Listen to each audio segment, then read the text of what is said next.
L'hésitation fatale d'Hannibal.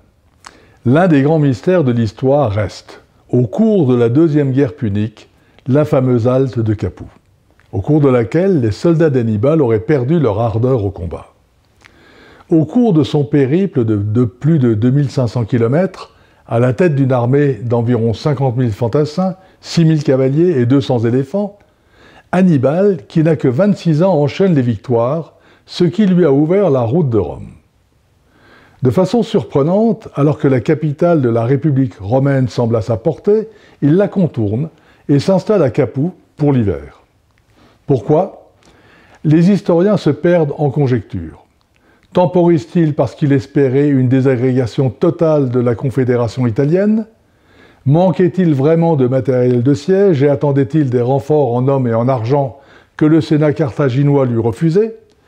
Voulait-il attendre la conclusion des négociations qu'il menait pour renforcer sa coalition ? Au final, peu importe.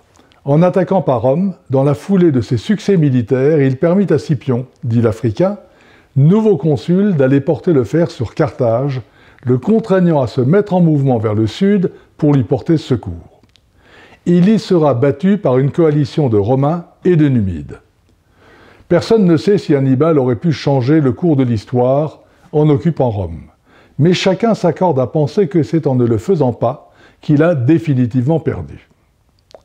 L'absence de décision reste aujourd'hui encore une question majeure. Andy Grove, le CEO d'Intel, décrivait ainsi son métier. « Aucun dirigeant ne sait vraiment où il va. Personnellement, je n'en ai aucune idée. Le problème est que les décisions n'attendent pas. Vous ne pouvez pas rester les bras croisés le temps que la situation se décante. Vous avez donc intérêt à faire deux choses. Agir en fonction de ce que vous pensez être vrai et changer de cap le plus rapidement possible lorsque vous vous rendez compte que vous faites fausse route. Et surtout, que cela ne vous déprime pas parce qu'alors vous ne parviendrez pas à motiver vos collaborateurs. Vous devez donc garder le moral tout en étant parfaitement conscient que vous n'avez aucune idée de ce que vous êtes en train de faire. Quand vous agissez, vous accomplissez un certain nombre de choses qui inévitablement finiront par vous conduire au succès. Vous montrez ainsi à votre entourage le sérieux de votre démarche. Vous vous enrichissez des expériences que vous vivez. Les choses qui étaient confuses deviennent plus claires et celles qui étaient difficiles, plus faciles. Le monde ne paye pas pour ce que nous savons, mais pour ce que nous faisons. Pour réussir, faites ce que font les gens qui réussissent. Ils agissent. Au cours d'un séminaire de vendeurs, Lee Iacocca, l'homme qui a redressé Chrysler dans les années 80, demanda aux 1000 présents de se lever, puis de prendre leur chaise en main et de la retourner. En dessous était épinglé un billet d'$1. Vous pouvez constater, leur dit-il, que c'est en bougeant ses fesses qu'on trouve de l'argent.